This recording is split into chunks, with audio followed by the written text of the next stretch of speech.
ଲୋକଙ୍କ ଅଭିଯୋଗ ଶୁଣିବେ ଓଡ଼ିଶାର ମୁଖ୍ୟମନ୍ତ୍ରୀ ମୋହନ ଚରଣ ମାଝୀ।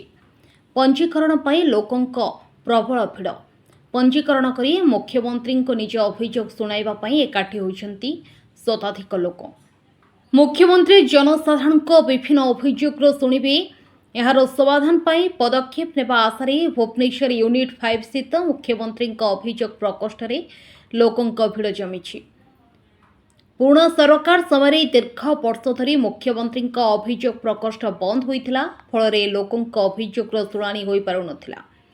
ଏବେ ନୂଆ ସରକାର ଆସିବା ପରେ ପୁଣି ଥରେ ଜନସାଧାରଣଙ୍କ ଅଭିଯୋଗର ଶୁଣାଣି କରୁଛନ୍ତି ମୁଖ୍ୟମନ୍ତ୍ରୀ।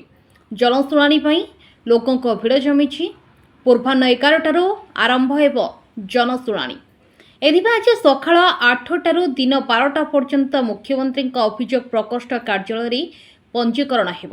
ଏଥିପାଇଁ ଆଗ୍ରହୀ ବ୍ୟକ୍ତି ଅଭିଯୋଗ ଶୁଣାଣି ସ୍ଥାନରେ ନିର୍ଦ୍ଧାରିତ ସମୟରେ ଉପସ୍ଥିତ ରହି ନିଜର ଅଭିଯୋଗ ପଞ୍ଜୀକରଣ କରାଇବା ସହ ମୁଖ୍ୟମନ୍ତ୍ରୀଙ୍କ ଅଭିଯୋଗ ଜଣାଇପାରିବେ। ବ୍ୟୁରୋ ରିପୋର୍ଟ, ଅପରାହ୍ନ ଲାଇଭ୍।